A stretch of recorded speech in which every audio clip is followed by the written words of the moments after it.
vais les laisser là, il reste là-bas. Et...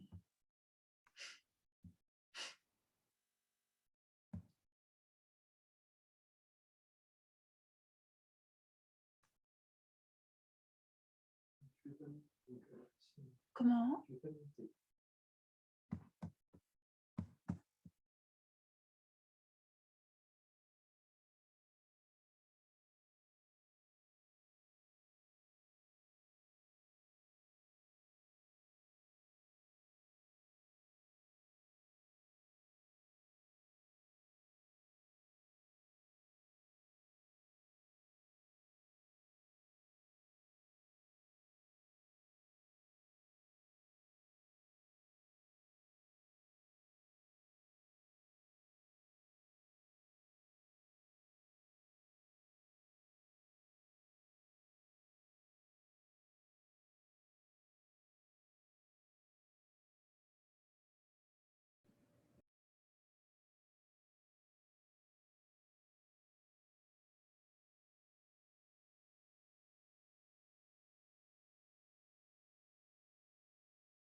All right. Hi, everyone. Good morning, good afternoon, good evening, wherever you are in the world.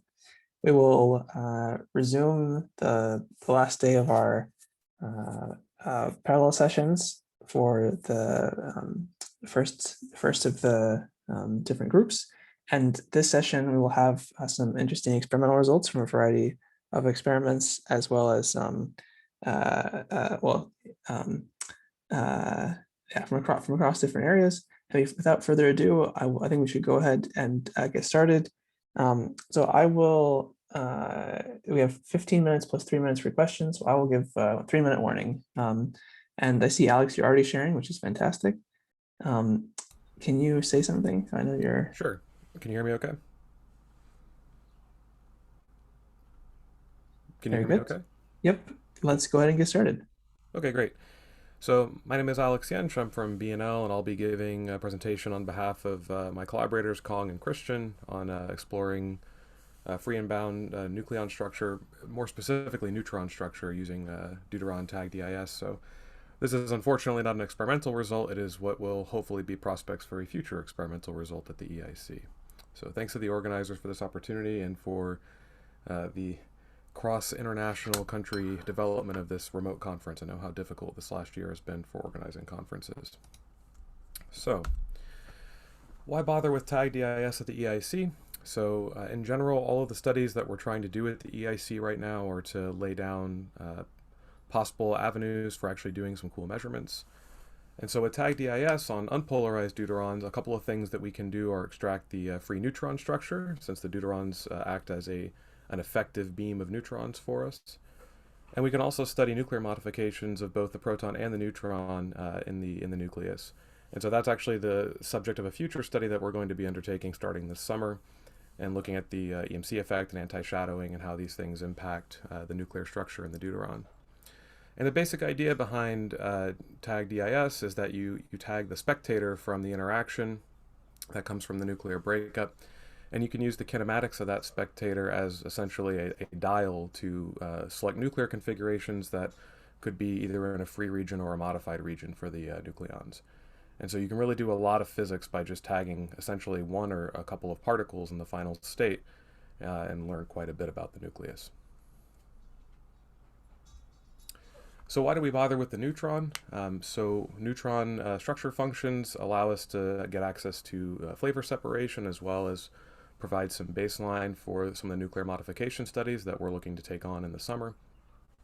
But of course, as it's pretty obvious at this point, neutrons are not exactly easy to do this kind of study with, because you can only access them in a nucleus. So all of your nuclear binding effects and Fermi motion are included in your measurement, and you have to find a way to remove those effects in trying to isolate the structure of the free neutron, for example.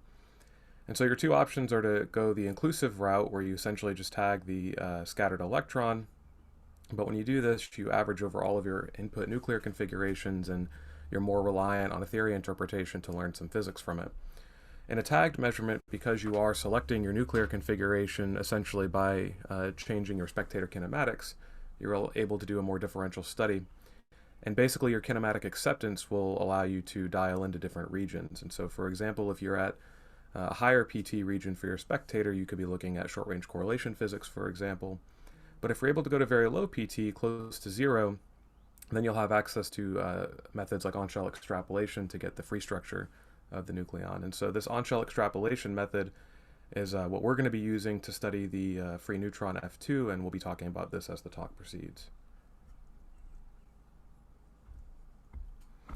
So previous fixed target experiments at JLab have actually measured the neutron F2 previously, but because of their kinematic constraints in a fixed target regime, their lower PT cutoff was around 70 MeV. And so this makes doing an extrapolation a little bit challenging. And so measurements with this kind of a PT cutoff are still susceptible to some of the nuclear effects, although they are addressed in this paper here. They do talk about how to make estimates for this.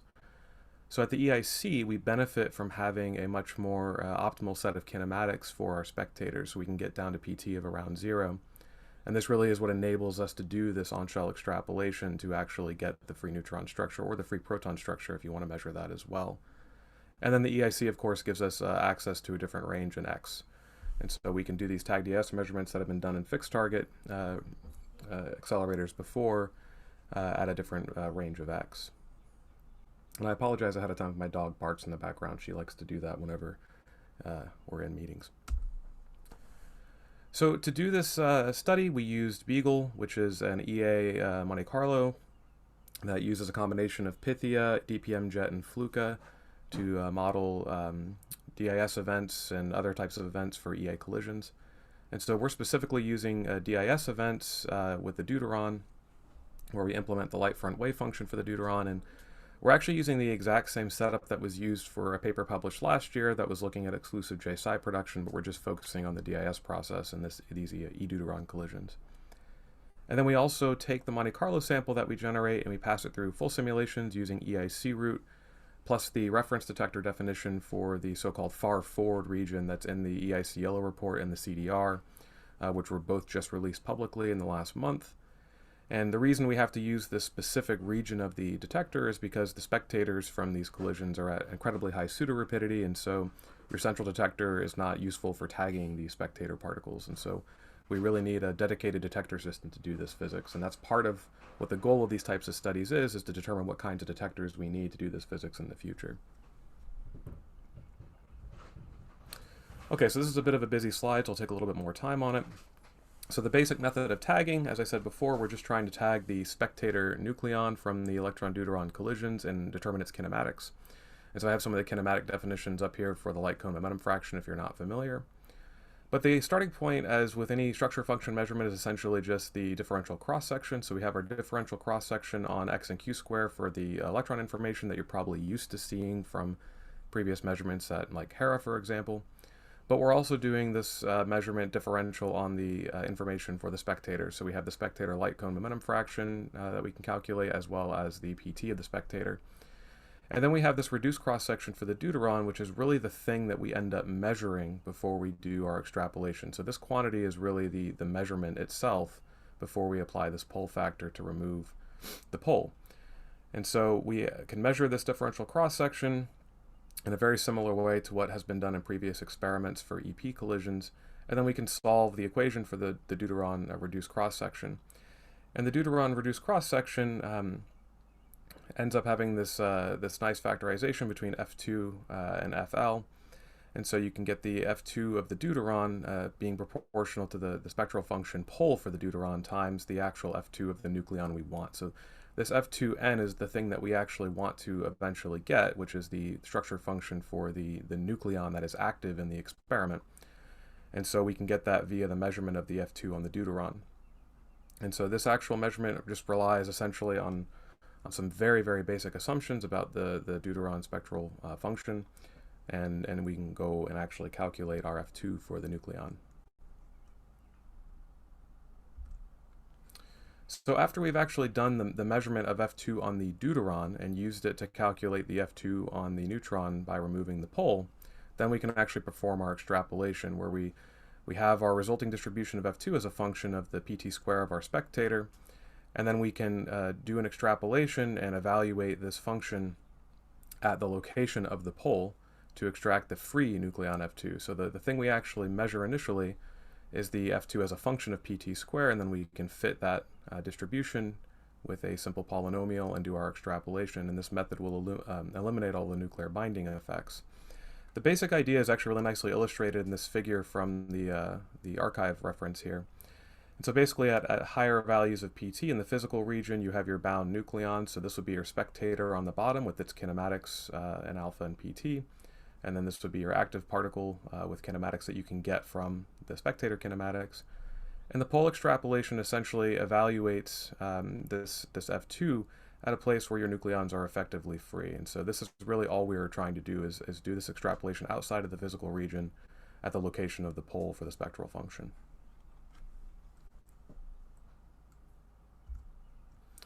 Okay, so now, because I'm an experimentalist, I'm going to talk a little bit about the setup that we have here, which is our bread and butter. So for our full detector simulations, this is actually all of the magnetic elements in the far forward direction of the reference detector IP. So this would be the place where star is currently sitting at RIC. So the IP is down here in the bottom right-hand corner, so our hadron beam is going from right to left in this picture. And as I said before, to do these kinds of measurements, we need several dedicated detector subsystems that are outside of our central detector. And so we actually have detectors sitting in and around the beamline to measure these spectator particles. And the two that are the most important for the deuteron collisions would be the ZDC for tagging our neutrons, and then the so-called off-momentum detectors, which we use to tag the protons. The reason we call them off-momentum detectors is because the protons have a different rigidity, a magnetic rigidity, than the deuteron beam. And so when they reach this last dipole, they really get bent out of the beam line into detectors that really need to be put on the side. So Roman pots, for example, are a little bit less useful for this type of measurement. And all of the details of this setup can be seen in the yellow report, and we've actually used this exact same simulation setup for a number of studies. And so we are very well established in doing these kinds of studies and have kind of worked out many of the bugs by this point as we continue to refine the design. And here's just some of the spectator kinematic distributions, both for the proton spectators and the neutron spectators. The main thing I want to draw your attention to here is that we are actually simulating the different types of detectors used for tagging the protons and neutrons. In the proton case, we're using silicon tracking because we're using these sensors that are outside the beamline and actually using a method of reconstruction similar to what you would use for Roman pots. But silicon does a pretty good job of giving us a pretty accurate representation of the real momentum, and so the smearing is not all that large in these distributions. You can see by eye there's not that much bin migration. But in the case of the neutrons, using a calorimeter, we have a little bit less resolution overall, and so you can see a little bit more by eye some of the impact of the detector smearing and how it distorts our distributions for our kinematics. And so this is just to give you an idea of what is happening to these protons and neutrons that we're going to use to do our actual physics measurement. Okay, so now we get to the punchline. So we have our free neutron F2 extraction. So this plot on the left here is the actual deuteron reduced cross-section.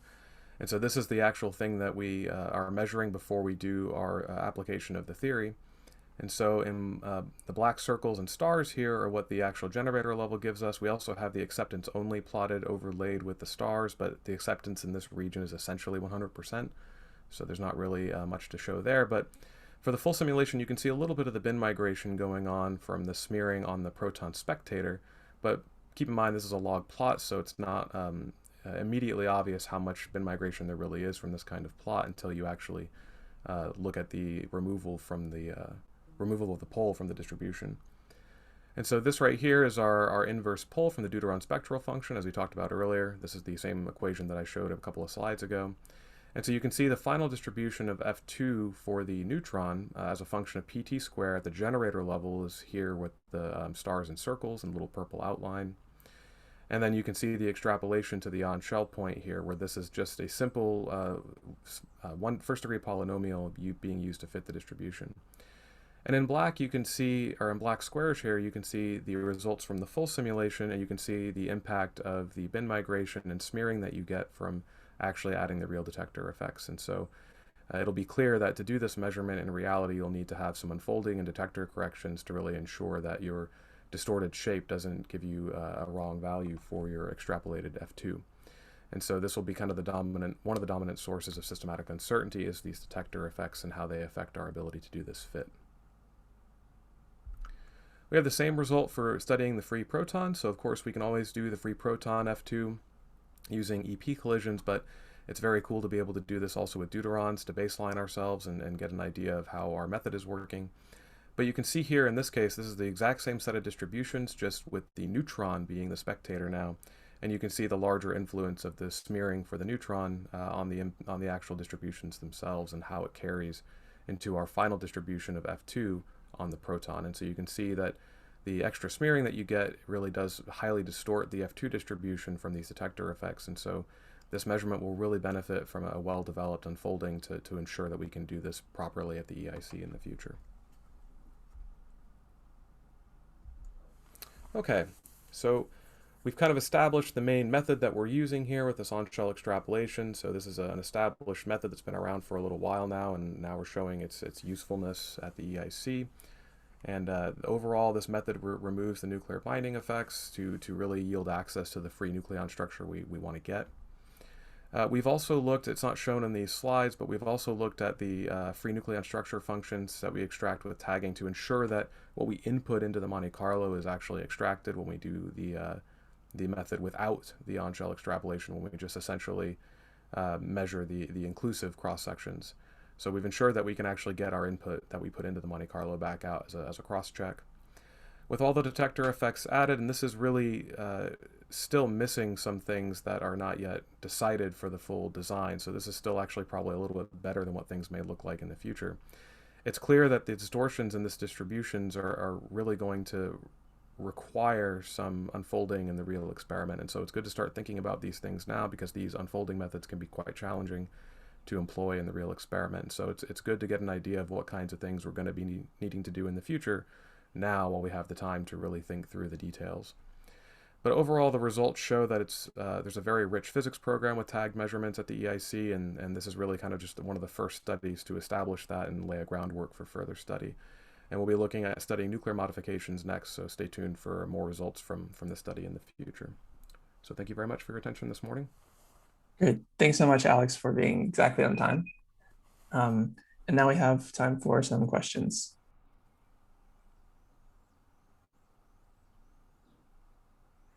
Maybe I can start, actually. So you mentioned a couple of times that there's this is challenging for the unfolding. What makes this particularly challenging?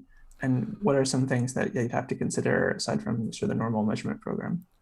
Well, so there's a couple of things. So first of all, one of the things that's not included yet in these simulations is the impact of like the beam pipe, the impact of things like the crossing angle that's going to be present at the EIC and how it affects the final kinematics.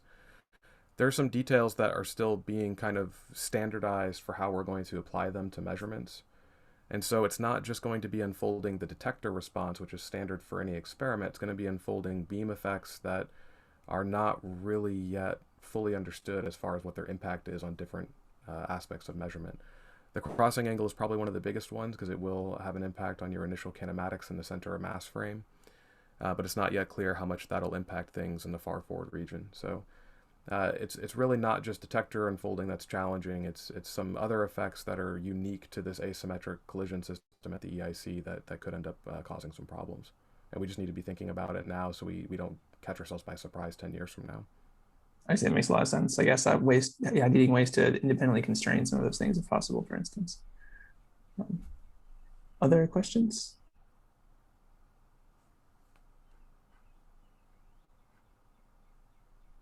All right, I do not see any. So let's move on so we can keep the time. Thanks so much again, Alex. And now we will go to Dmitrii.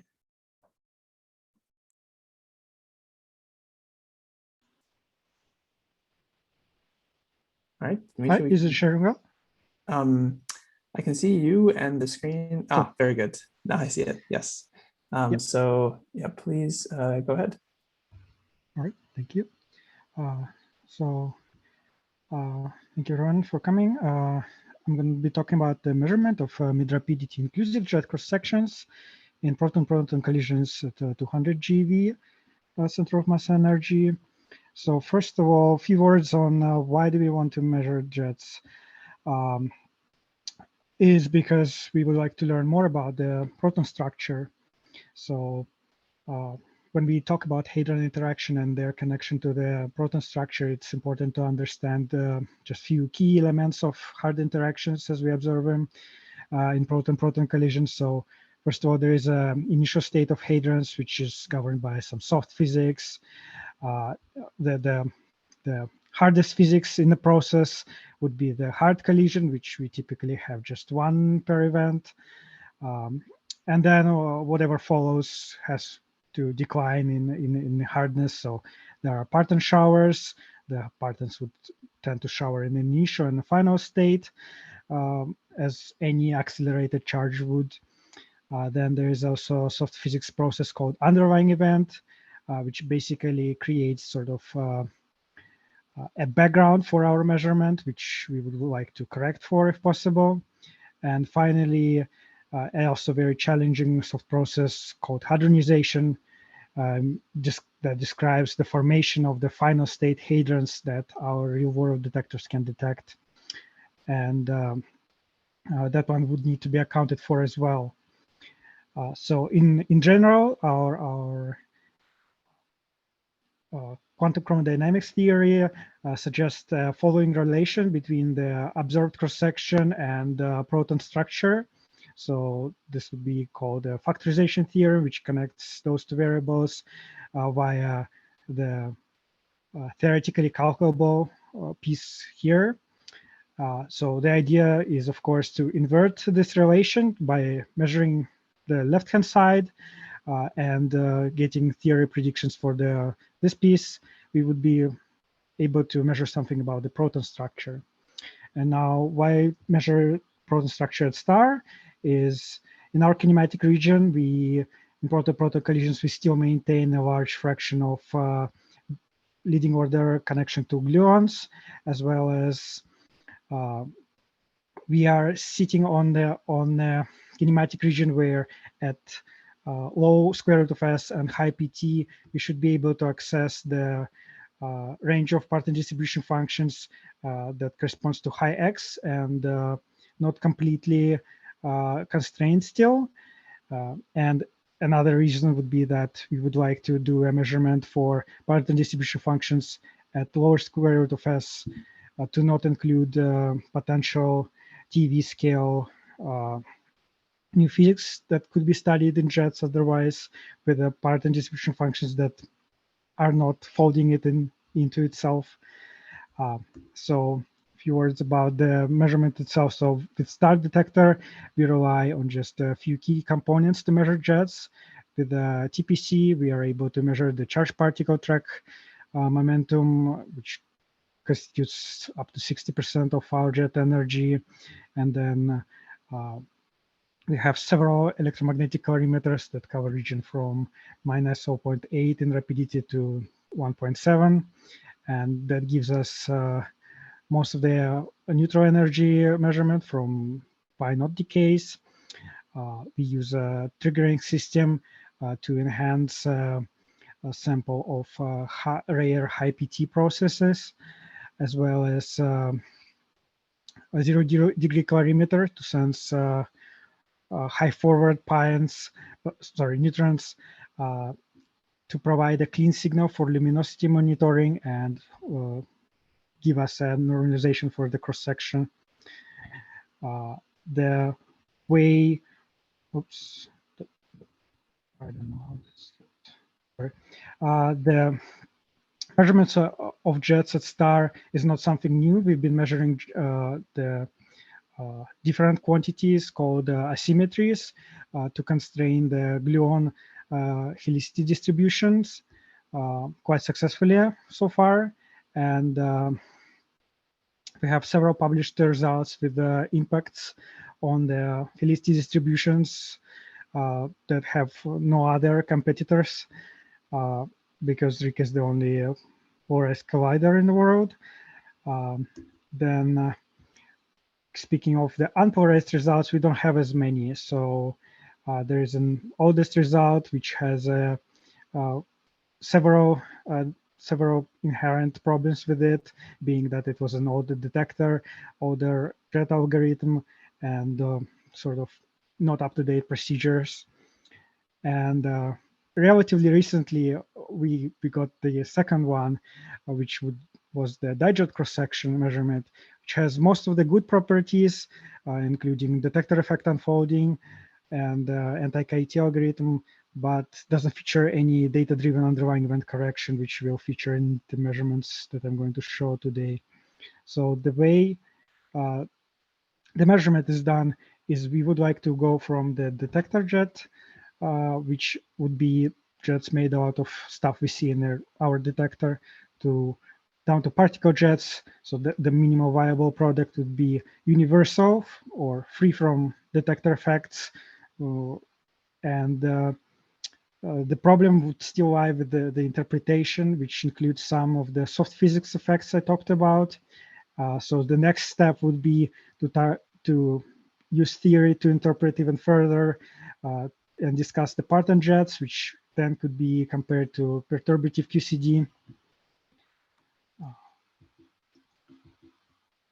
So we now just discuss the the first step, where we would want to go from detector jets to particle jets.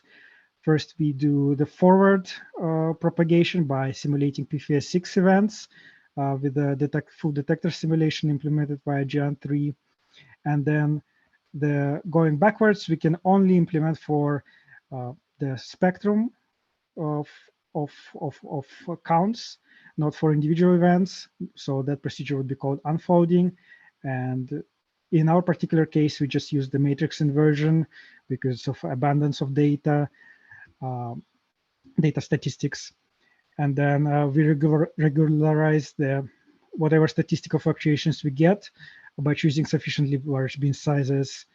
And the only downside of the procedure is to verify that the simulation itself is accurate and that the prior doesn't affect our unfolding too much.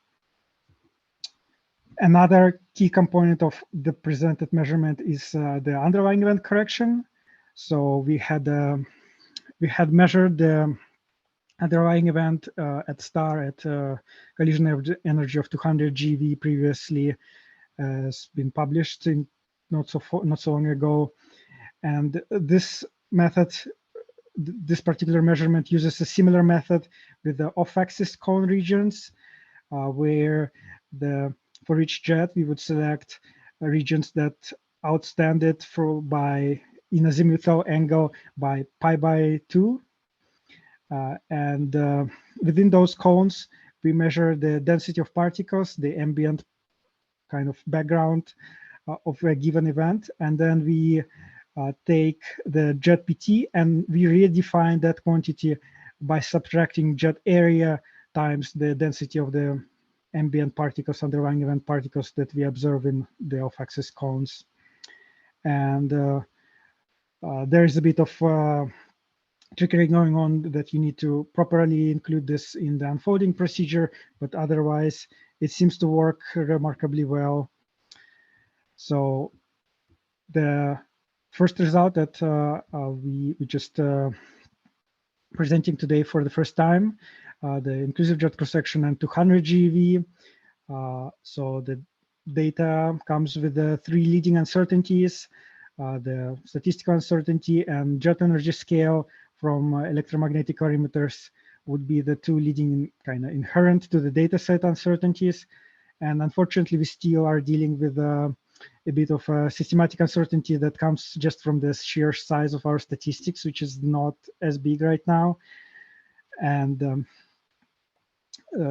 regardless, the data points we are comparing to the fixed order PQCD calculation that comes with its own hadronization correction factor, which is just a bin by bin correction derived from the PFS simulation, as well as the PFS simulation at particle level itself.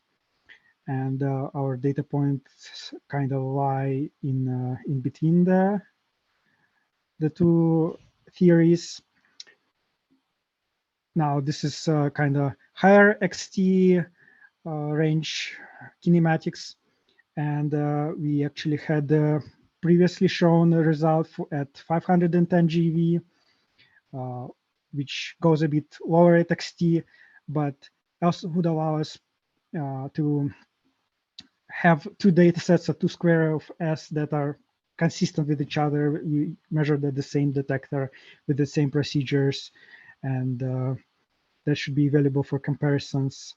So to conclude, the jet measurements at star are being extended to the unpolarized case. This particular talk features this new result at 200 GeV, and these results should allow us to improve high-X behavior, to improve constraints on high-X behavior of the gluon PDFs, and as well as they are very useful to serve as a normalization for other possible measurements like fragmentation inside jets for measurement of the fragmentation functions. And finally, the measurements at two values of square root of S also provide insights into dependence of various Monte Carlo tuned parameters. For instance, if we measure with and without underlying event correction and then try to tune our Monte Carlo, we would be able to constrain it at different energies and see the behavior of the parameters at different energies. And these are the benefits of measurements of jets at star in unpolarized case. And thank you for your attention. Thank you, Dmitrii, for this interesting talk. Before I open up for questions, I'll remind you that it would be great if you could post your slides to the Indigo page, maybe shortly after the discussion. So now let me open it up for questions.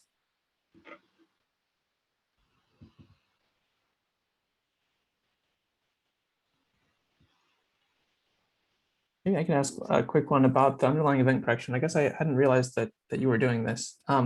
So when you do this, I guess this means that your particle level simulation is with underlying event turned off. Is that right? Yes. And so like you're, yeah, go ahead. The idea for the unfolding, if I may, the idea is to first you subtract, of course, in the data, you subtract your underlying event in the data. And then in order to unfold, you actually need to bring your sort of response matrix kind of scales. So you would have a detector jet PT scale on your response matrix, and you need to bring it to the same footing as your data one. So you need to subtract the underlying event at the detector level, as well as subtracting it at particle level. So you start from domain that has the underlying event subtracted and convert it to domain which still has it subtracted. Yeah, that makes sense. I mean, yeah, I guess we don't usually do this at the LHC because the underlying event is like a physical process, so we don't want to remove it from, removing it from the simulation is, a little bit tricky. But I guess you also, so MPI is also included, not turned off, right? Or is that, when you say underlying event, does it also include MPI? So MPI mostly drives our underlying event. It is included in the simulation that we use for the detector effect unfolding. Because So we expect so when you turn off underlying event, you turn off all sources of underlying event. The underlying event is not being turned off. It's being. Oh, you apply the same subtraction, the same row area subtraction to the particle level. Yes. Ah, okay, I see. So there still will be some residual that corrects whatever the average uniform area based on contribution to the underlying event, but the rest is still there, I guess. The way I prefer to talk about this is not to say it's quite a correction, it's rather a redefinition of your observable, right? So you are now doing the counting experiment in this modified horizontal axis, and that quantity happens to, if you plot the several Monte Carlo results, say for PFA with different underlying event tunes, then you notice that after you plot the quantity that has the subtraction, that it will be almost negligibly dependent on the tune parameters, and that's kind of the benefit of it. Yeah, I see. That makes sense. Yeah. All right. Well, thanks again, Dmitrii. I don't see any hands up in the chat, so I think we can move on. And please post your slides to the Indigo page. So next we have Margherita. Hello, can you hear me? Yes, we hear you. Okay.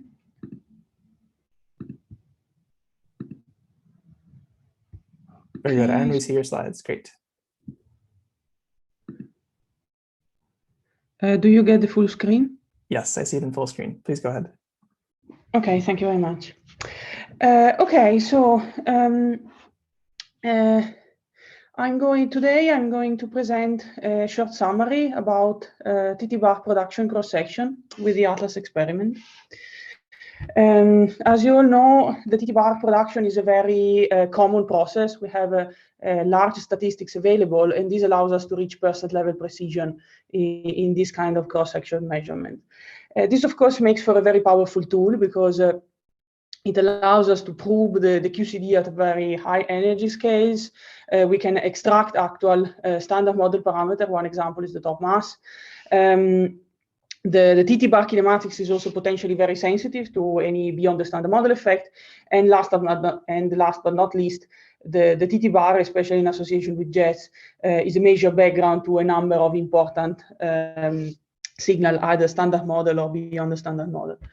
Here I'm going to present a number of differential cross-section studies. They are all both differential and double differential measurements. For the most part, they focus on normalized results because these allow to reduce the effect of systematic uncertainties. And finally, they all present a very large number of variables for each of these studies. And they also provide a quantitative comparison through a chi-square in addition to the plots. Another familiar thing with the ttbar is that we typically distinguish a dilepton, semi-leptonic, and whole hadronic analysis channel, depending on the decay of the Ws. And so let's start with the dilepton measurements. So this is a 2020 paper using 36 inverse femtobarn of data. And here they focus on the electron-muon channel because it's the one least affected by background, and the statistics available allows for restricting to electron-muon alone.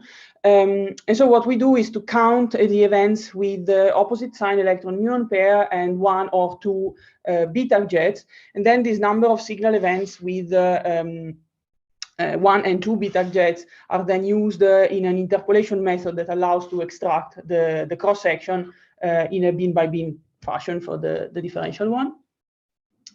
It should be noted here that there is no attempt to reconstruct the ttbar.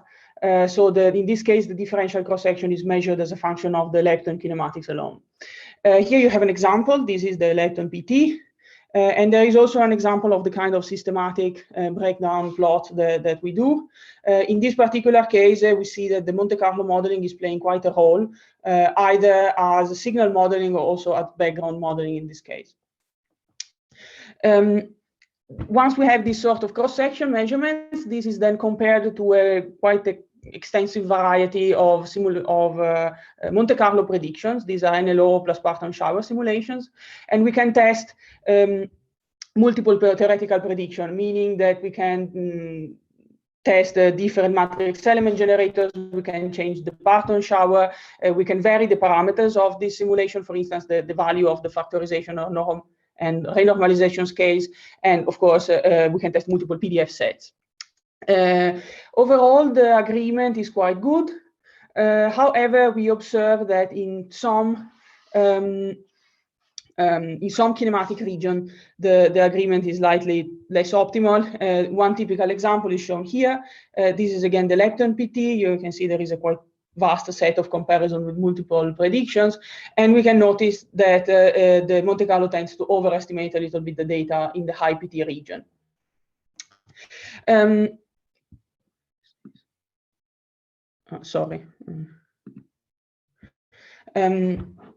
Switching to the next channel, we also have a lepton plus jet measurement, also with 36 inverse femtobarn.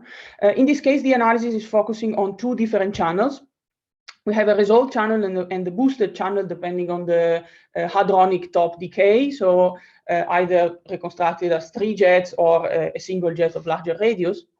In this one case, differently from what was done at the dilepton level, the top 4 momenta are reconstructed. And so we look at the ttbar kinematics. And then the cross-section is unfolded both in a fiducial phase space and also in a total phase space. And once we look at the total phase space, this allows us to compare the results from the 2 channels directly with each other. And we can see that they are nicely in agreement in the PT region where they overlap. This lepton plus jet measurement is also providing, again, quite an extensive comparison with the variety of simulation. Here you have an example from the fiducial phase space. This is the ttbar PT in the boosted channel, and also as a double differential measurement in the resolved channel. Again, in general, the agreement is pretty good. But again, we observe some regions of the phase space when this is a little bit less the case. And again, you have another example of the high PT region here in the resolved, especially at large jet multiplicities. This is in bins of the number of jets. And again, we observe that the simulation tends to overestimate a little bit. We also have, in this channel, there is also a total phase space kind of comparison. And in this case, the data are compared either with the next to leading order plus Parton shower simulation.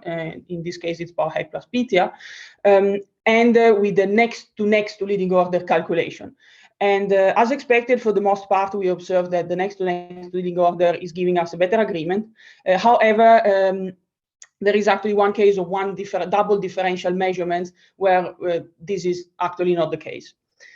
Okay, not the case all over the spectrum, let's be more precise.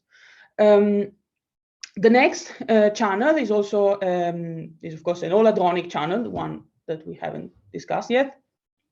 This is a recent paper from 2021, and it's only focusing on the resolved channel. So we asked for 6 jets. The ttbar is again fully reconstructed, and similarly to what we do in the lepton plus jet, we have an unfolding both in a fiducial phase space and in a total phase space. And again, we can look at the total phase space and we can compare directly with the lepton plus jet result. So we can see that these two measurements are nicely in agreement with each other, and they also have quite a similar kind of uncertainty associated to them. Again, in the all-hadronic 2, we have a full set of comparison with multiple simulations. And similarly to what happens in the lepton plus jet, we have mostly good agreement, except for a few regions in the phase space. Here I have another example. This is the delta phi between the two tops. Here on the left, you see it for the all-hadronic channel, and we can see that in the low jet multiplicity beams, there is a bit of a disagreement with the simulation. While if we look at the same kind of distribution in the lepton plus jet channel, we see that this is not the case. The agreement is quite nice. In addition to these all-hadronic measurements is also putting quite some attention into the additional radiation in the event. So we have a whole set of variables like this one. This is the PT ratio between the leading top and the leading additional jet in the event. And again, looking at the comparison with the Monte Carlo, we can notice that there is also a bit of room for improvement. This was an all-hadronic result. We also have a fully boosted measurement. It's a bit of an older measurement from 2018. In this case, we have 2 boosted tops. And in the 2021 paper, they provide a comparison between the all-hadronic resolved and the all-hadronic boosted. This is done by looking at the data Monte Carlo ratio. And you can see that the 2 measurements are consistent with each other. However, the boosted seems to be a little bit more overestimated by the simulation than the resolved is. In this case, we also have, again, one quite nice and quite extensive set of comparison with simulation. The agreement is in general good. And when we compare with the equivalent boosted lepton plus jet result, we notice that the uncertainties are a little bit larger in this all-hadronic case. So this was about a full set of differential measurements. We actually also have quite a number of inclusive ttbar cross-section measurements. For the most part, these are a complement to the normalized differential cross-sections. And so what happens is that the same analysis that you use for the differential is reapplied to also derive the inclusive cross-section. So it's not a dedicated inclusive ttbar cross-section measurement.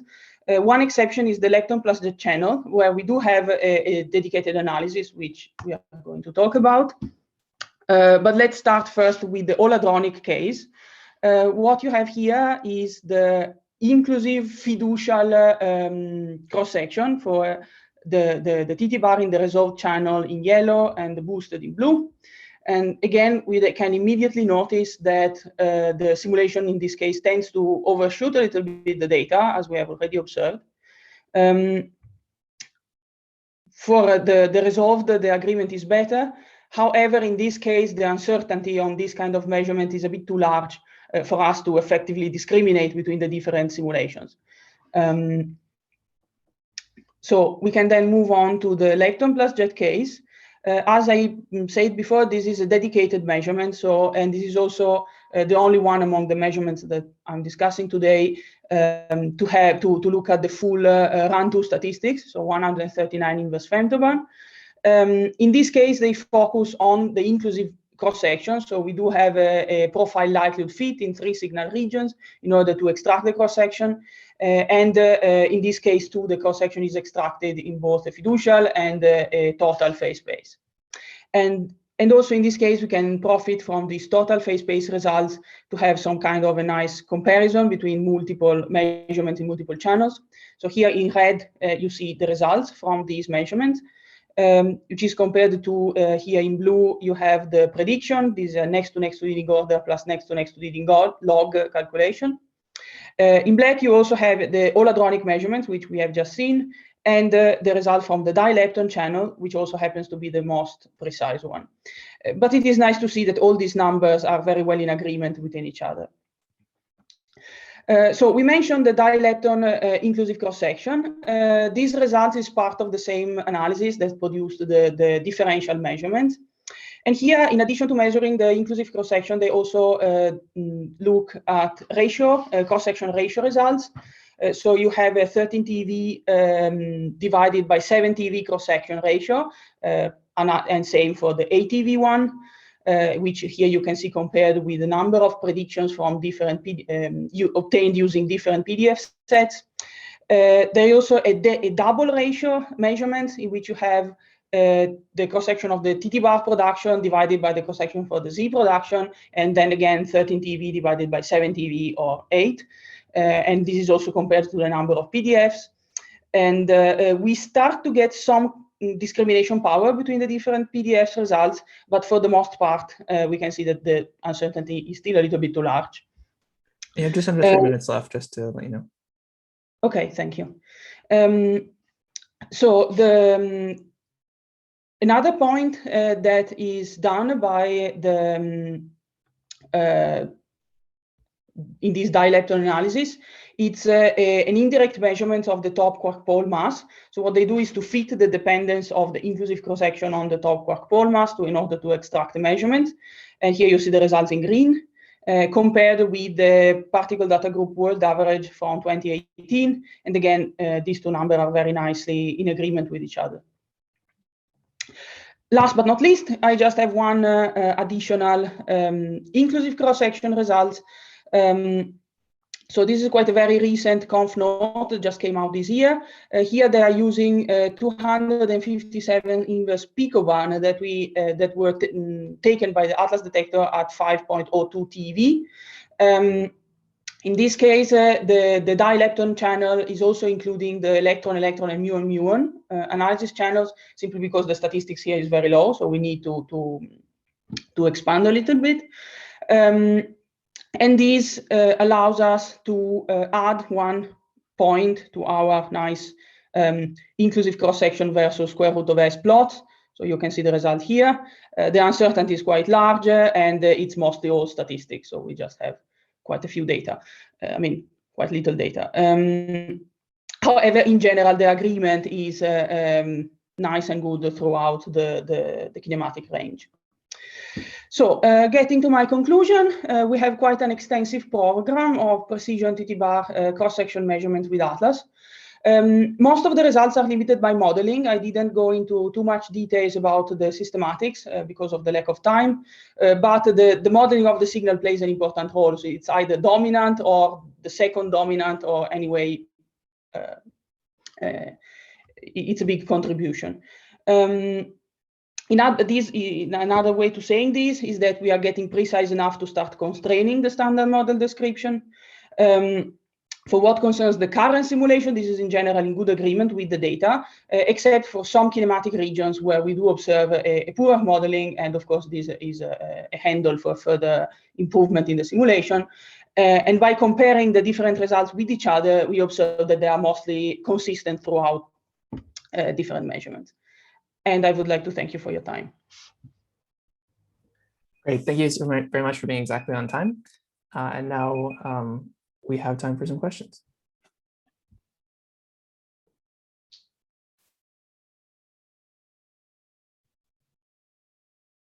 Yeah, perhaps I can start on page 10. Here we go.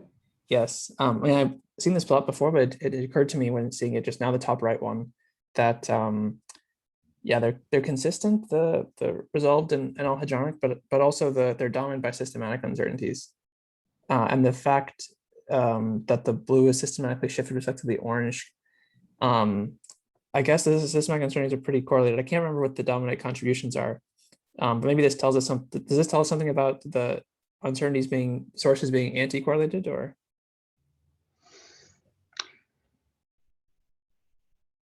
I honestly, Is my interpretation of the plot correct though? yeah, That, I honestly wouldn't really know how to It's further okay, don't- comment on that. yeah, don't I worry. can't really see it, to be frank. Let me think. Just to check. It's okay if you don't know. It's yes, no problem. I know it's. Yeah, I picked honestly out one don't specific know. plot in the middle of your talk, so it's okay. Yeah.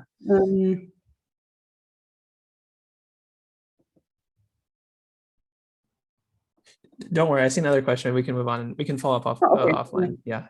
Great. No worries. Thanks. No, Amanda. that's an interesting point. Yeah. Yeah, please. It's just a comment in that for pretty well all the differential distributions that you showed, you've compared to NLO predictions, but for at least lepton plus jets and dilepton, the NNLO are now available. So you didn't think to look at that? So they have started to look at that, I think, in the total phase space. In the fiducial phase space, it's still it's this present measurement is NLO. I suppose it might actually just be for the next iteration of this kind of test. Yeah, okay. But as I said, for those two channels, at any rate, the NNLO does exist from Mitov and other collaborators, so we can look forward to that. Thanks. Great. Thank you. Okay, I don't see any other questions. So maybe let's move on. Thanks again, Margherita, for this nice talk and keeping to time. So next we go to Brian. Can you hear me? We hear you. Yes. Perfect. And yeah, can you see the share? Yes. Perfect. So okay, so I'm going to show you some results on the exclusive single photon muon production done at COMPAS at CERN on behalf of the COMPAS collaboration. So first, I will briefly introduce you the deeply Compton scattering process, or DVCS process, and then present to you the COMPAS experiment at CERN. And then I will show you some results on the 2012 pilot run and also on the 2016 and 17 run. So as for the DVCS process, so you can see on the top left a handback diagram at linear order of the DVCS process. So you have an incoming lepton, which will scatter on the proton target through a virtual photon. And in the algo insect, you have a scattered lepton, a recoil of your proton, and a real photon emitted by one of the quark line within the proton. So the factorization theorem lets us separate this diagram in two contributions, so a hard part on the top, which is mainly electromagnetic, and a soft part on the bottom, where the structure functions of the protons will have, will dominate the process. So these structure functions are called GPDs, for generalized parton distributions, and there are four of them, named H, E, H tilde, and E tilde. And these four functions are functions of three parameters. So X, the average longitudinal momentum of the active quark, Xi, the longitudinal momentum difference, and T, the full momentum transfer of the proton. And note that in this diagram, we have a loop over the X variable, meaning that experimentally speaking, we can only have access to integrals of these GPDs over X, or more precisely, convolutions of these GPDs times a certain kernel that you can see on the formula on the bottom right here. Just also want to emphasize on the definition of the angle phi here, which is the angle between the leptonic plane and the hadronic plane of the process. So also on top of the DVCS process with the very same topology, you have an electromagnetic process, which is called the Bethe-Heitler, where this time the real photon is emitted by one of the lepton line instead of by the quark line.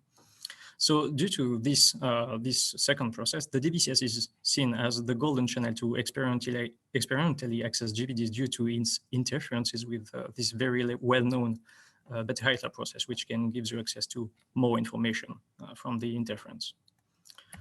So now I will introduce you to the COMPASS experiment. So COMPASS is a fixed target experiment placed at the M2 beamline at the SPS at CERN, and has a very versatile facility with different kind of beams, such as hadrons, but also polarized leptons with an energy of about 160 GeV. So here you can see a sketch of the COMPASS spectrometer. So as I said, I will mainly focus on the muon beams, so mu plus and mu minus beams with opposite polarization with a momenta of around 160 GeV. And just to remind you, so I just remind you the topology of the DVCS process on the top here. So to detect the scattered muon, we have a whole bunch of tracker planes placed all along the spectrometer, but also hodoscope planes placed around the muon filters in green. For detecting the photons, so we have three electromagnetic calorimeter placed at 3, 11, and 33 meters in blue from the target. To detect the recoil proton, so we have this detector called camera, which is a time of flight detector, so a recoil detector surrounding the 2.5 meter long LH2 targets. So in 2012, there was a pilot run with 4 weeks of data taking, from which some physics results were extracted. And due to this success, so a dedicated run in 2016 and 17 was performed from 2 times 6 months of data taking. So I just want to emphasize on, well, the proton detector. So this camera detector is a 4 meter long detector of diameter 2 meter, composed of 48 scintillators separated in 2 rings, separated by about 1 meter more or less. And actually, due to the electronics, we have access to a time of flight resolution of about 330 picoseconds. So on the bottom left, you can see a typical signal amplitude in the outer ring for a proton with respect to its measured velocity. And you can see the two trends of this proton characteristic, which is, so on the left, the fact that the proton will be stopped in the outer ring, and on the right, the fact that the proton will escape the outer ring.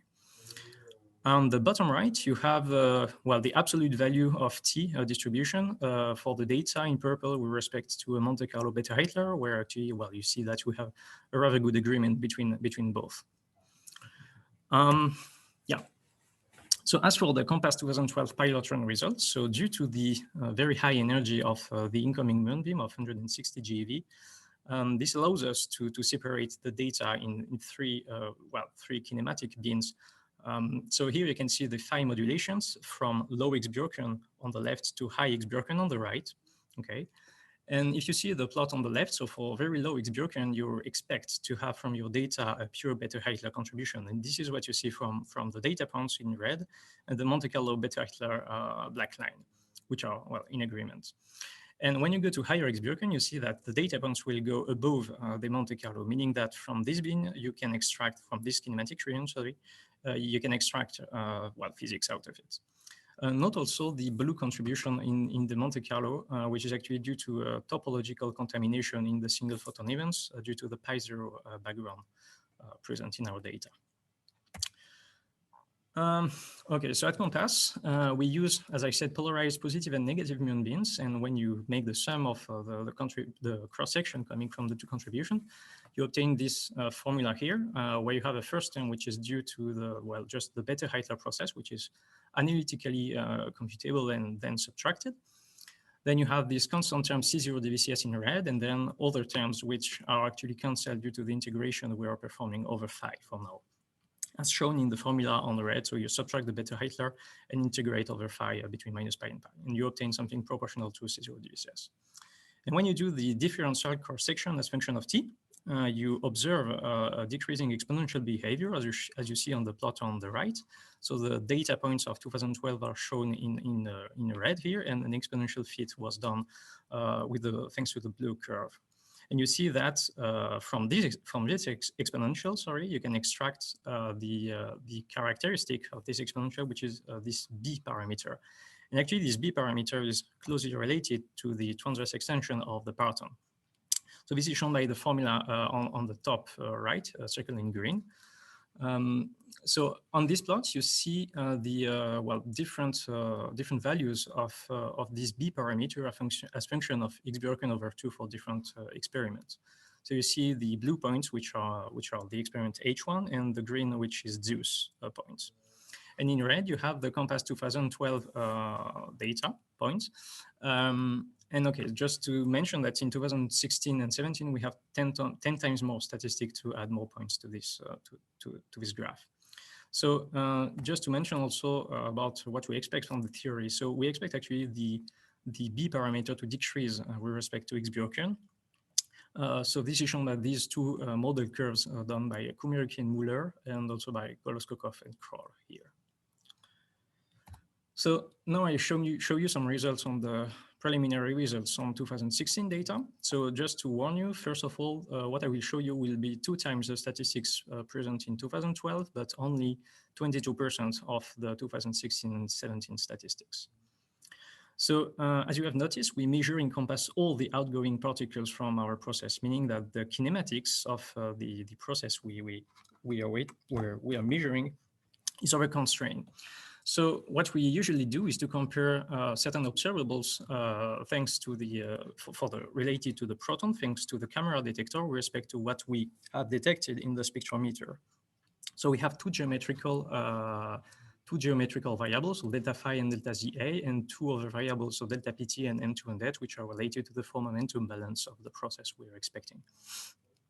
So you can see here on these plots the 4 exclusivity distributions. So the corresponding cut is applied thanks to the black dashed line here. And when I show you one plot, the cut on the 3 other variables is applied. So what you can directly see from these plots is, first of all, that you have a quite nice agreement between mu plus and mu minus yields. And this is, well, very important achievement for doing both the difference of the polarized cross-section, but also the sum of the polarized cross-section, which is closely related to the B parameter I showed you before for 2012 data. So also, I want to emphasize one thing about the Monte Carlo simulations. So here you can see the sum of mu plus plus mu minus for the purple points for the data, and the black line being the Monte Carlo beta-Hitler simulation for a bin in x Bjorken, so low x Bjorken region, where we expect to have a pure beta-Hitler contribution from our data. And you see that the two yields are matching. Yeah. I also want to mention the background. The topological background we also have in our data due to the pi0 that I already mentioned. So actually, we have 2 possible cases. So we have a visible pi0 contribution where you detect both photons coming from the decay of your pi0. And in this case, you obtain the purple points in the plot on the right, where you see actually a clear peak around the pi0 mass. So to perform this, you combine your DVCS photon with all the other photons below the DVCS threshold, so 4 and 5 GeV for equal 0 and equal 1 respectively. And this contribution is actually subtracted from the data. But also you have another contribution coming from what we call invisible pi0 background, where one of the 2 photons is lost from your detection. This noise can only be estimated through Monte Carlo methods. So to do this, we have 2 channels of production of Monte Carlo generation. So one semi-inclusive performed by Lepto 6.1 and another exclusive pi0 production performed by the Hebgen generator. So note that for the latter, we are using the Goloskokov and Kroll model adapted from the 2012 results. And so what we do is just to sum the 2 contributions from the Monte Carlo from Lepto and Hebgen and normalize this sum to the M gamma gamma peak you observe in the real data, as you can see on the plot on the right. So as for the results now, so here you see the phi modulation as function of, in 3 bins in nu or in x Bjorken. So x Bjorken, low x Bjorken on the left and high x Bjorken on the right, same trend as I showed you already for 2012. So you expect from the bin on the left, so low X-Bjorken, to have well, a pure beta-Heitler contribution from your data, and you see that the data matches pretty well the Monte Carlo beta-Heitler already. And when you go to higher X-Bjorkens, on the plot on the right, you see that your data are clearly above the Monte Carlo, which means that from this you can extract DVCS contribution. So just remind you the formula for the sum of the polarized cross sections. So first term due to the beta-Heitler, which we can subtract, and then a constant term C0 DVCS, and other terms which are representing modulations in phi. So when you do actually in this plot on the right, the difference of the data and the Monte Carlo contribution, so both beta-Heitler, but also the topological contributions coming from the pi zeros, you obtain, well, we can fit it about, well, using a constant function, and you obtain that you have, well, more or less a constant behavior. So this is, allows us to obtain this C0 tilde parameter. Actually, is closely related to the C0 DVCS, but not exactly it, because one thing to note is that these plots are not yet acceptance corrected. So you observe something which you have is about 2 minutes left, just so you know. Sure. So you observe something which is about a constant in this bin, and you can do the difference in the two other bins. So for the low X-Bjorken region, where you see a decrease of this C0 tilde parameter, where it becomes compatible with 0 on the very low X-Bjorken end. So, well, just to remind you that here I only show you 22% of the 2016 statistics, and more are coming.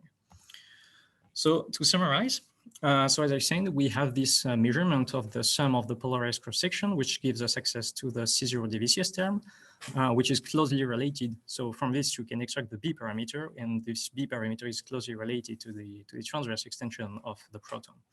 And with the full 2016 and 17 statistics, we expect to have, to gather 3 bins, 3 more points in X-Bjorken around the 2012 results. So, well, thank you for your attention, and stay tuned. Great. Thanks so much, Brian, for this interesting talk. Now we have time for some questions. I see a hand from Arif. Please go ahead with your question.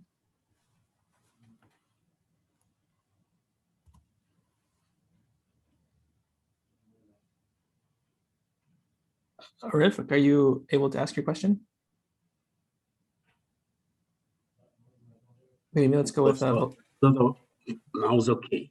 So I would like to ask you if you have include radiative correction to this process from emission of additional photon in the final state or initial state.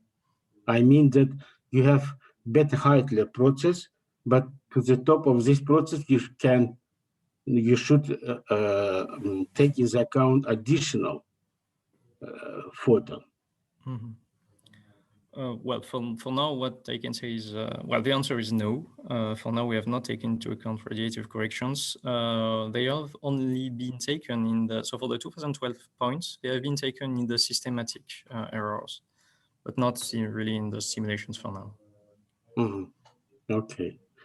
So in the systematic, you haven't included radiative correction, no? For the 2012 points, they are. Okay. Thank you. Thank you. All right. Maybe another quick question from Valerio. Yes. Thank you. So actually, I have a couple of questions. So the one thing I probably missed from your talk is how much do you expect this data to be useful to constrain GPDs? Well, interesting question. So what I know is that at least from in the COMPASS region, we know that we are sensitive to the imaginary part of the content from factor H.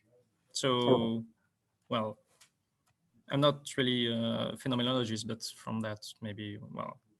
Yeah, right. Because you have been mentioning the GK and the MK, the KM models, and so I was wondering whether, yeah, because I mean they're based on models, and so I would have guessed that.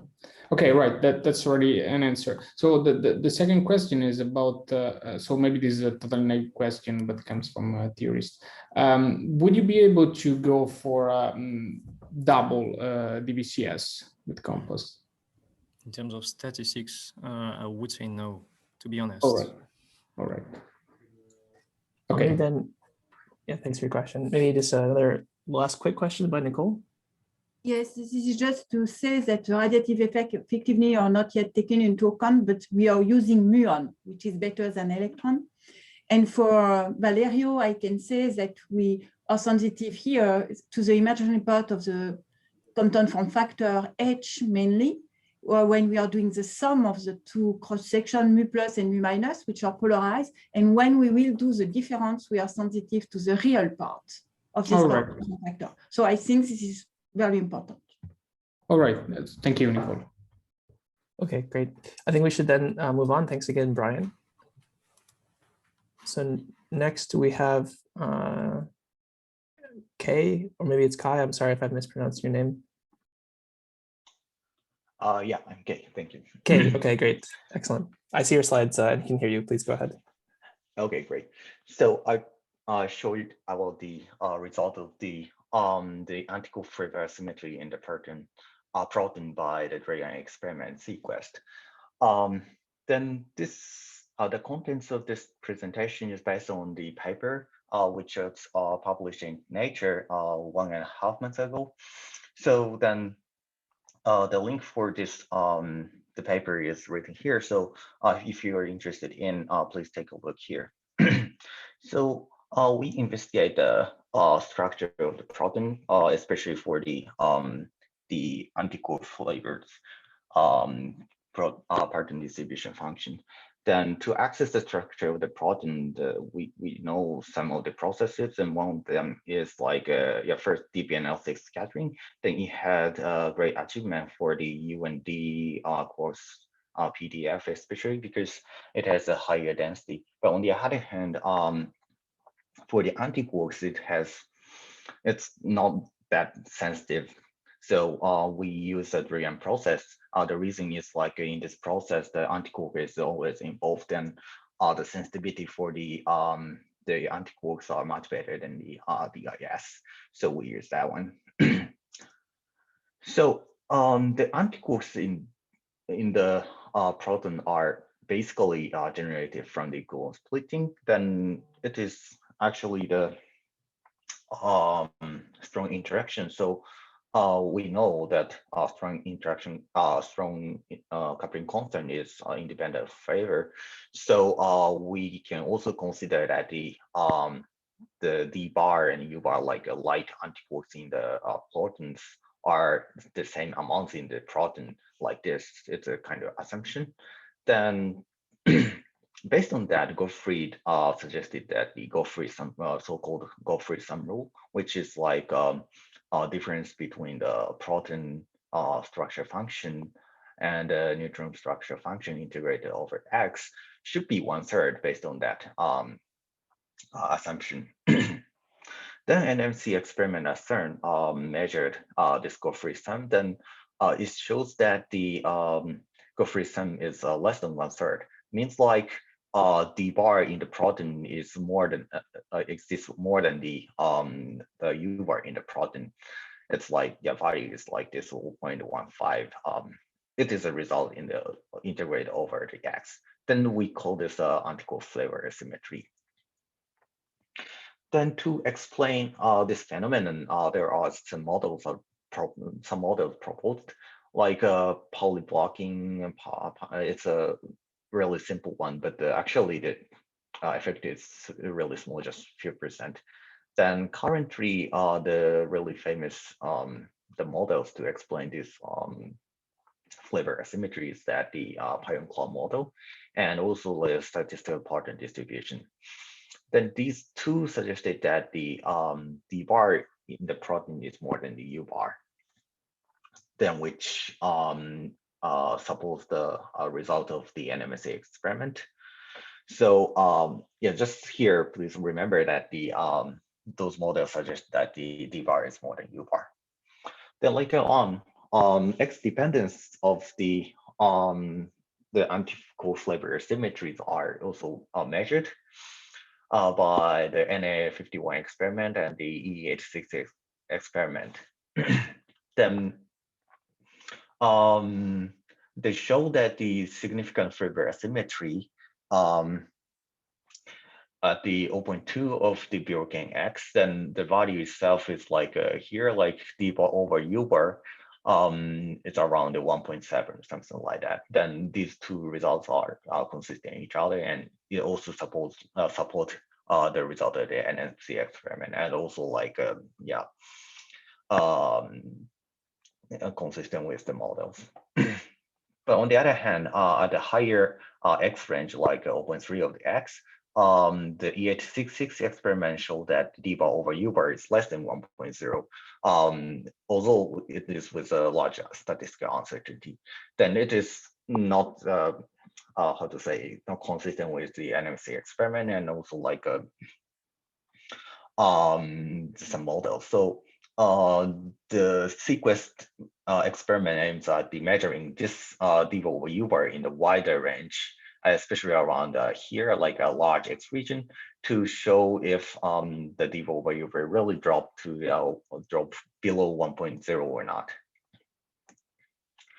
Okay, then our SeaQuest experiment is performed at the FEM lab. Then it uses 120 GeV proton beam by which is provided by main injector. Then we are the fixed target Drell-Yan experiment. Then we measure the final state of the muons by the Drell-Yan. Then the typical muon momentum is around 40 GeV. Then here is the SeaQuest spectrometer. Then we basically using the 4 tracking stations, station 1, 2, 3, and 4. And basically there are they consist of drift chambers or proportion tubes and the hodoscopes. Then we use two magnets. One is right below or on this downstream of the target. Then which it is a focusing magnet which focuses the muons to the spectrometer. Then it also uses as the beam dump. Then the other magnet is placed between the station 1 and 2. It is for the momentum measurement. Here's the timeline of this SeaQuest experiment. So we finished the spectrometer construction in the 2012. Then we started data taking from 2013. Then we finished the data taking in the 2017. Then we analyzed half of the correct data. Then we use those data for analyzing the d bar over u bar. Then we published a paper in the Nature just 1.5 months ago, almost 2 months ago, I think. Yeah. Okay, here is the way to measure the d bar over u bar. First, this page shows the Drell-Yan process cross-section. Like here, it's a leading order though. So in our experiment acceptance, the XT, the Bjorken X of the target is basically the really low, and the X Bjorken of the beam is actually high. So in that case, the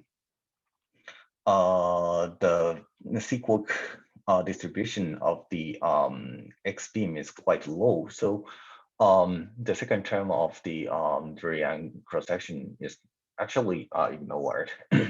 So it means like we can access the Antiquarks in the target proton, so we can see the structure of the, the Antiquark structure of the proton really precisely.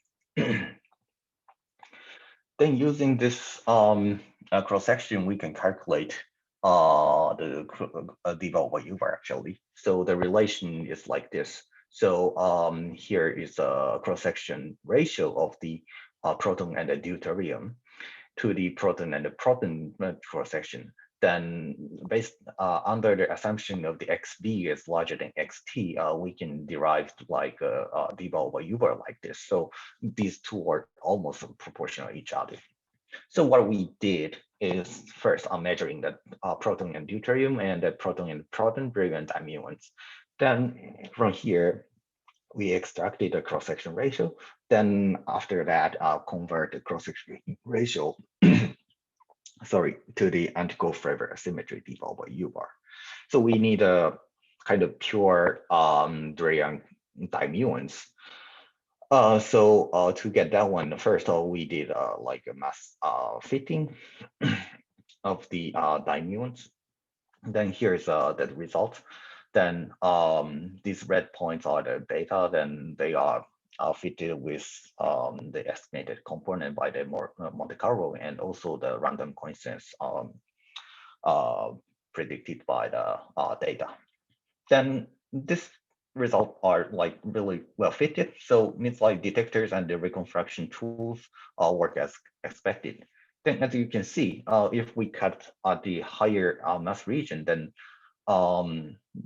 the Drell-Yan dimuons dominant. So we just use the Drell-Yan, I mean the dimuons which whose mass are larger than 4.5 GeV.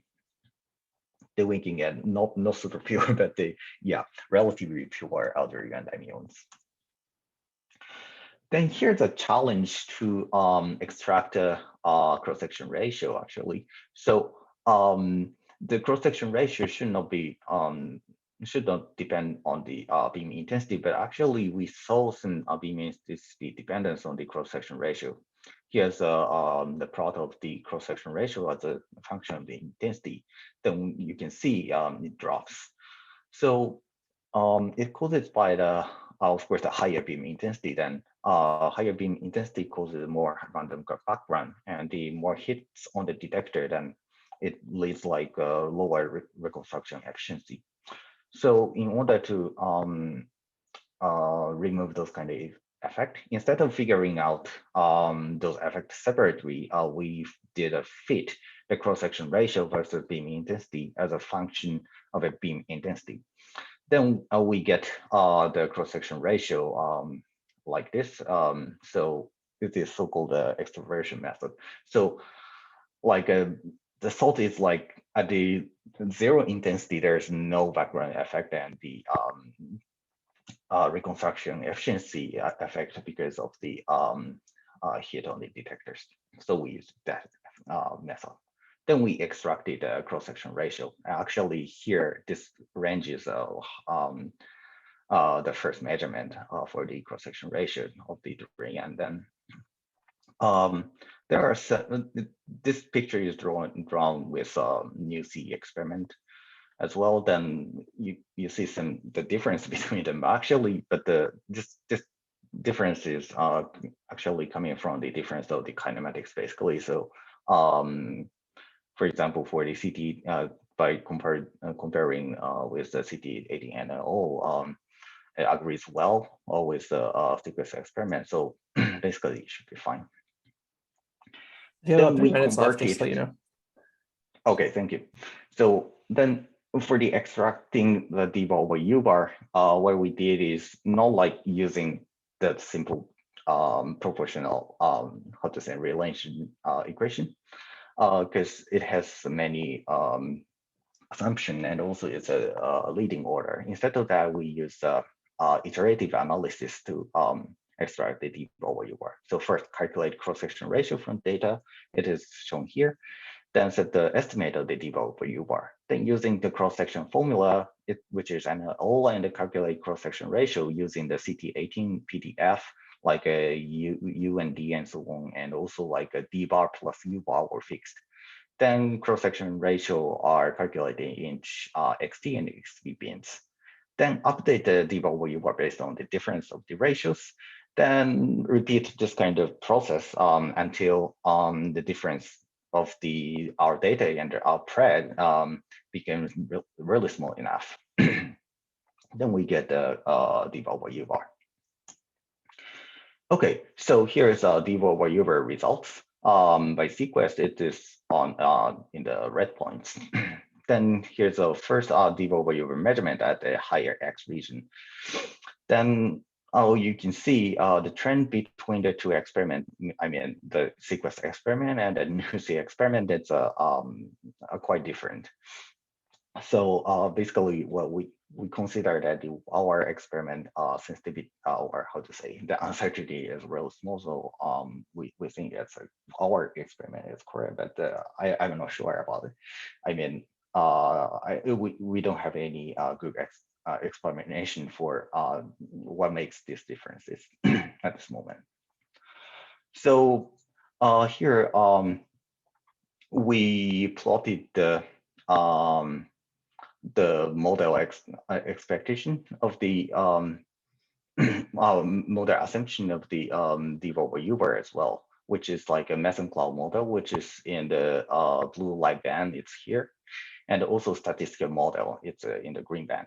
Then currently, our experiment agrees with both the models, so we cannot differentiate I mean, which model is more. We don't know which models is more likely to investigate, to clarify which is correct. It's like investigate. We need to investigate an idea like a spin structure, then which is ongoing in the E1039 experiment. All right, here's a summary. I don't have any time, so I just want to mention that it is published in Nature, and also the region that the 0.35 to 0.45 of the X for the d/u is the first measurement in this region. Yep, thank you very much. Thanks so much, Kay. We now have time for some questions, and I see Robert already has his hand up. Please go ahead. Can you go to page 12, please? So when you do this extrapolation, are these AI and BI squared terms independent of X? A and B. So these two, you mean? Yes.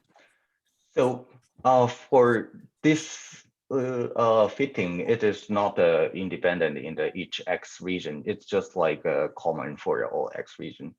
We check that there's no such a difference between the X region.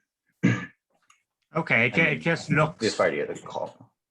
If you compare your data with your red curves here, the shape of the red curves looks pretty much identical in each plot, perhaps with different intercepts, although not very much. Whereas the shape of the data looks not necessarily exactly the same, particularly in the right-hand bin. Right. First, we try to do like how to say, make a difference between the in the each how to say X region, but we afraid that it makes overfitting and so on. Then we how to say this investigate with the Monte Carlo as well, that we found that there's no really a lot of differences between them. Then just avoid the bias and so on. We just use a common variable for each X beams. Okay, so there isn't an X-dependent systematic uncertainty from this source? Sorry, systematic uncertainty, is that?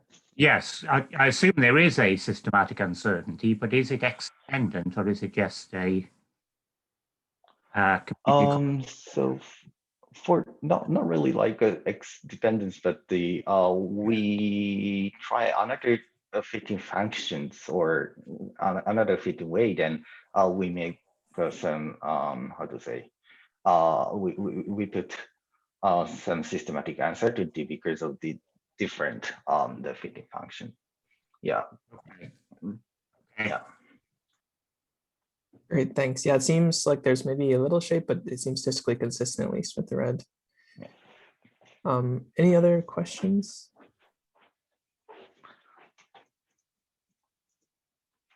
Actually, just a very quick one. If you go back to the main plot, whatever it was, page 16, yeah, this one. You say that the shape is different between your result and the NuSea result, but I guess they're not that. I mean, what's the it's only that last point that's really quite in tension, right? The penultimate point from the new C is actually not that different, I guess, because the error bars are quite big statistical error bars. What is the level of disagreement between the highest points in both? Highest for yeah, here. is it? Yeah, it's hard to tell by eye, but it's like what, three sigma or something? Yeah, it's just like 2 sigma or something like that. Not that large. Yeah. I see. Okay. I see Pavel has your hand up. Maybe just super quick question. Well, actually, just a quick comment on to you in reply to you. So what's very interesting is that E866 is one of the very important dominants in the very important experiments in the CT18 analysis, and the fact that just the SeaQuest prefers a flatter dependence agrees much better with projections from the other measurements that go in the CT8 analysis. That then this curved shape that is coming from the E866. So in particular, E866 has more tension with other experiments at x.1, slightly below the SeaQuest range. And you can see it quite clearly in the CT18 analysis. And so therefore, SeaQuest tells us some, well, kind of an alternative scenario that may be satisfied by D-bar over U-bar, and in fact, it may be more compatible with some other experiments in the CT18 feed. I see. Thanks, Pavel. Jay, I see your hand up. Maybe just a quick comment or? Oh yeah, most of my questions were already answered by Pavel, but just a quick comment. So just by looking at this picture, I don't think the main issue is the very last point having a 2 sigma effect difference. I think the issue is having a completely different trend between the SeaQuest measurement and the new C experiment. You can see how SeaQuest result is kind of flat after the valence region, whereas the new C result dies down very quickly after that. Mm-hmm. Yeah, I see that as well. Yep. Yeah. So yeah, that's why I just mentioned here that the trend is quite different. Yeah. So it's more like a particular how to say points, but yeah, just a trend is different. I mentioned. Yeah. Thank you for the comments. Okay, thanks, Kay. So let's now go to our last talk of this session, which is from Ignazio. Yep. Well, so let me share my screen. Wait a moment. Share my. Oh, sorry.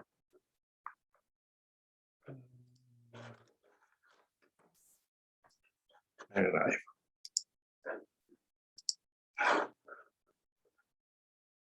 And here,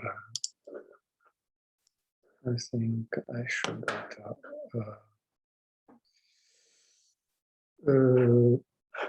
no, sorry. This one. Okay. We see it. Yep. Go ahead.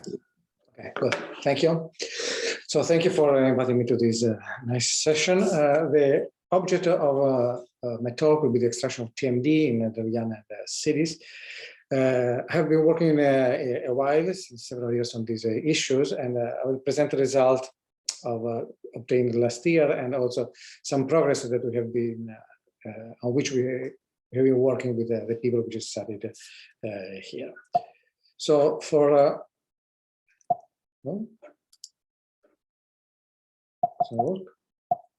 I can hear you. No, the point is passage of page.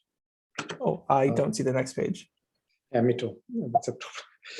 Okay, let me. Oh, okay, just sorry. So, TMD extraction is based on the factorization theorem for the cross-section, differential cross-section of vector boson production, which is here in this first line. The factorization theorem has been discussed in the last decade, actually, and this form is, I would say, basically definitive for this, at least for the leading order factorization. The cross-section appears factorizing the hard coefficient and then two TMDs, which depend on Bjorken variables, x1 and x2. B is the conjugate of the transverse momentum of the vector boson. And then there is the scale dependence. We have a renormalization scale dependence represented by mu, and the appearance of a new scale, which is this zeta, and is called a rapidity scale. The scale fixing in order to obtain the extraction is a fundamental to have a convergence of the perturbative expression for this cross-section within the TMD factorization. We have used the so-called zeta prescription that we have developed some years ago. And one of the advantages of the zeta prescription is that all the evolution kernel, both in the renormalization scale and the rapidity scale, can be collected and separated in a factor, which is this R factor, leaving out TMDs which are basically scale independent. With these formulas, then the non-perturbative pieces of this cross-section are encoded in 3 functions. Then this evolution factor, which has a non-perturbative piece, and 1 perturbative piece each for these of these TMDs. Then we go to data and we perform the statistical treatment. This is okay. This is already said. Probably let me go to describe what happens to the core of this TMD. We don't model directly this TMD, but instead we use partly the asymptotic expansion of these TMDs. Asymptotic expansion means that when we go to B equal to 0, say to large transverse momenta in the conjugate space, this TMD can be expressed in terms of Wilson coefficient and PDF. This is, of course, only the asymptotic expansion. I have to say that in the latest years, there have been a huge development in this. We have next leading order coefficient extracted basically 5-6 years ago, and in the last year we have also a next N3LO expression for this coefficient. The same happens for the evolution kernel. Now, when we go to real TMDs, we correct this expression, including a non-perturbative model. We have no real theory behind, say, we can extract this non-perturbative model with lattice, but otherwise the form of this non-perturbative model is basically almost a guess. But this is the guess that have worked in the latest fit. Basically, we have a Gaussian behavior for small b, which goes to an exponential behavior for a large b, and then parameters which depend on x. I have to say that these perturbative expression that we have used are the next leading order for PDFs, but when going to series, we just use the next leading order fragmentation function, because this is what we have at this moment. And this is a kind of bottleneck, which I think, see, what is missing here is an extraction of fragmentation function at which uses the perturbative information of one order more in order to have a complete expression. Nevertheless, the scale dependence between the PDF and the coefficient function is constant, so that the left-hand side of this equation is scale independent. In order to estimate the theoretical error, then we can vary the scale and see how this cancellation occurs, just to give an estimate of the perturbative terms that we have left over. Now, in the fit that we did in 2019, this FNP has been taken as a function which is flavor independent. So the same function with all flavors, so that the flavor dependence of the TMD is only left to the PDF on which they match, and the coefficient function, so the perturbative part. For what concerns instead of the evolution kernel is by theory flavor independent. There is just a dependence on a quark and gluon cases, but does not depend on the flavor of the quarks. It is a universal function. Actually, tell us about the vacuum, the QCD vacuum. As I said, there is also N3LO expression for this. And here I plotted the result for this evolution kernel, which are obtained by 2 groups, say using 2 codes, the Pavia group and our group, and also the results that have been recently obtained by lattice. So what is the outcome of this? Say lattice results are still under development. Say the lattice conditions which have been used to extract these are not still optimal. These certainly will be improved, but there is some features which are remarkable. Basically, for values of these B parameters around from 1 to 2.2, we have basically substantial agreement. When we go to the real non-perturbative part of the evolution kernel, the agreement is less. Also, the precision of lattice is less, but there is certainly a trend not to have an infinite evolution kernel. And so I think this is the main message that we have in this moment.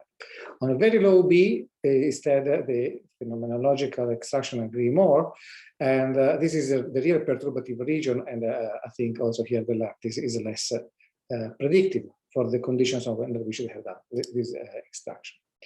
So these are some of the works related to this kind of extraction, say the Pavia group, and also I started and latest our extraction with Artemide. In our works published last year, we included both Drell-Yan and SIDIS, and this year we have the prediction using this TMD for WO production, which I will also comment, which have come out recently in this year. Now, in the rest of this talk, I will try to address briefly these kind of questions. The questions are which data are sensitive to TMDs, if the TMD depend on the choice of PDF sets, and the uniqueness of this FNP for the PDF. Let me start with the data. The data are so distributed in Q and X. Basically, we look for data where Qt is much smaller than Q. So the transverse momentum of the vector boson is much smaller than its mass, its invariant mass. We can separate these spaces in Q and X. So you can see that the LHC is sensitive to high values of Q, and it has a broad range in X, while Tevatron experiment, Phoenix, and Compass, Hermes are more sensitive to a relatively large X and smaller values of Q. We hope that all these zones in the middle will be covered by a EAC, which is a SIDIS experiment.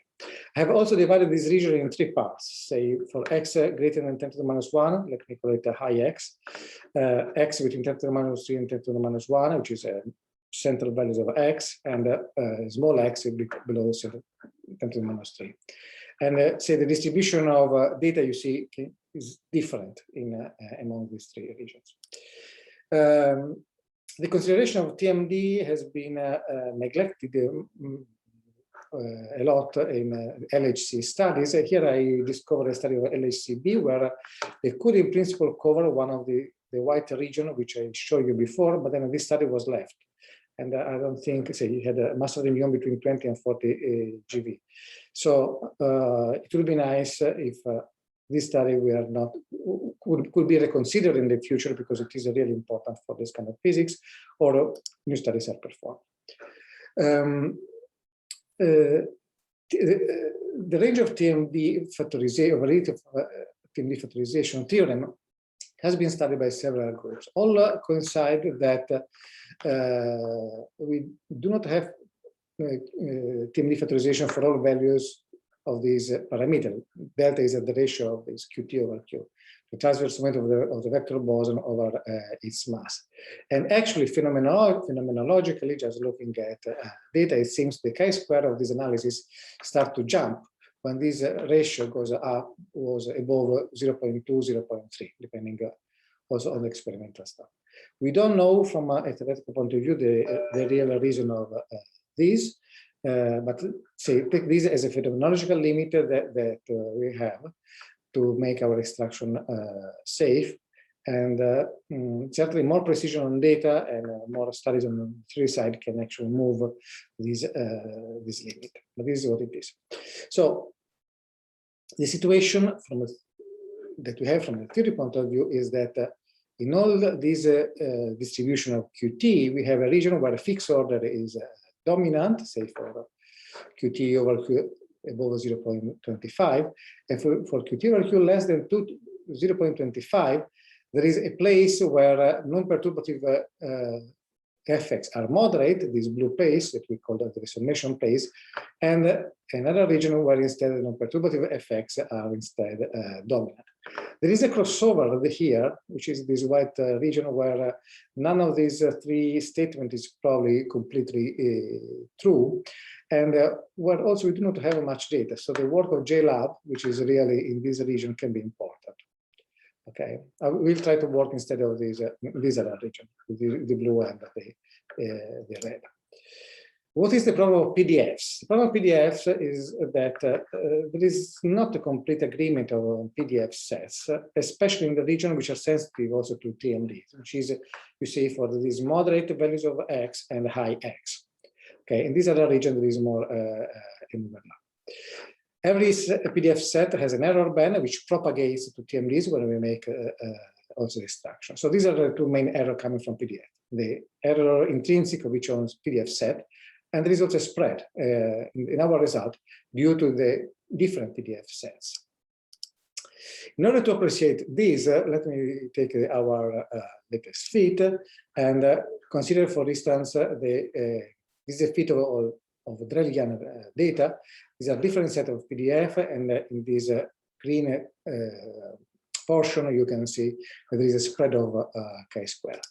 The spread of chi-square continues when we go to the non-perturbative parameters that we have fitted.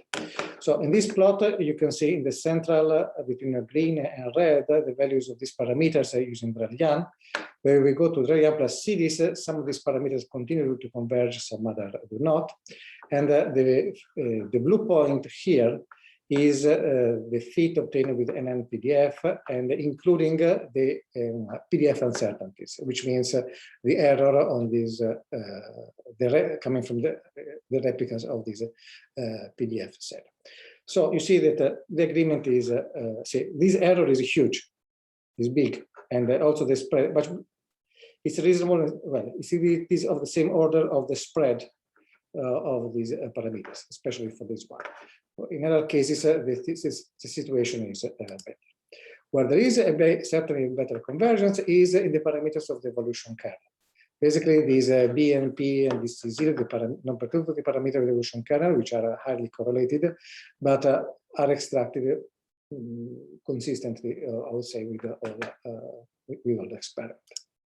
You have just a little under a minute left, just so you know. Sorry? You have a little under a minute left. Okay. Just something brief about the W. The W show the same pattern, so there is a random replica, and this is a spread due to PDF set. I will not go through, I will leave this result.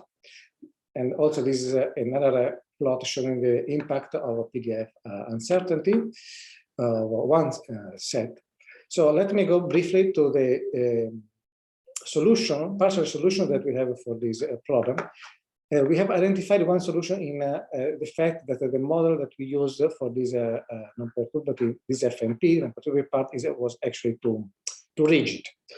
And we have allowed so to a flavor dependence on this model, modifying it a bit. I don't want to comment on this. And due to this modification, I think the spread of the chi-square of PDF is highly reduced. You see now we have here 4 sets. Some sets have been updated with respect to previous fit, but now, say, the chi-square is consistent. Nevertheless, there are still some differences among PDF, which are tolerable. Say, in practice, say some PDF are better for in some region of X, some PDF are better in other region of X. Here I take Atlas 8 and LHCb 13 experiment. You can see some data adapt better with, say, an NPDF. Here, some other adapt better with CT18. But the situation with this modified model is much less dramatic than we had before. So if you could please wrap up soon, that would be great. Thanks. Yeah, so I go to conclusion now. And let me see that there has been recently a great progress in the perturbative part of TMD. We have coefficients and evolution at higher order in perturbation theory. From the point of view of extraction, we really miss the exclusive order fragmentation functions. And we are refining our model, trying to reduce the errors that we have found, like the spread in the PDF, which is highly reduced with a better modeling of the TMD. And we are currently studying also all the other errors in order to see if we can ameliorate or improve our extraction. I will stop here. Thank you. Thank you. Maybe there's time for one super quick question. Pavel, please. Please make it quick. Yeah, hi Ignazio. So a quick comment to your remark about the low mass LHC data. So there was a talk by CMS recently, yesterday, presenting the low mass Drell-Yan distributions, which will be very useful for your feeds, I believe. Now, my question is, how do you implement the systematic uncertainties from the experiments in these feeds? They are probably as important as the PDF uncertainties. We include it in the PDF answer. We include it. No, the systematic errors coming from the experiment, you mean? Yes, like correlated systematic errors. Like, for example, when you feed 5-star eta, there will be a significant dependence on this. Yeah, we include it. I do not have a slide for this, but we including in the statistical treatment, like so we take the absolute value in each bin and then we see how it propagates. Are they important? Are the systematic shifts consistent between the various measurements? They are important. I'll probably have this. They are important, and here is probably the plot. So in this blue band here, we can't see your slides, unfortunately. Oh, sorry. But maybe we should also bring this offline. Unfortunately, we're really out of time. It's super quick. Okay. Okay, here is the plot. Let me. It don't have to go to full screen. We can see it. It's okay. Yeah. I mean, just make it bigger, probably. Let's say.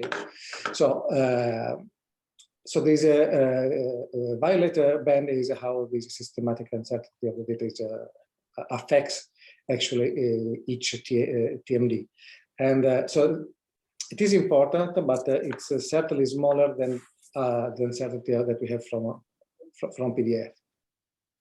So I'm sorry I have to cut off the discussion there. I see Valeria, her hand up, and maybe we can follow up on the chat during the break. I think to thank all the speakers again, and thank you, thanks Ignazio, and we'll close this first session, and we'll meet again for the second part of our session in about 10 minutes.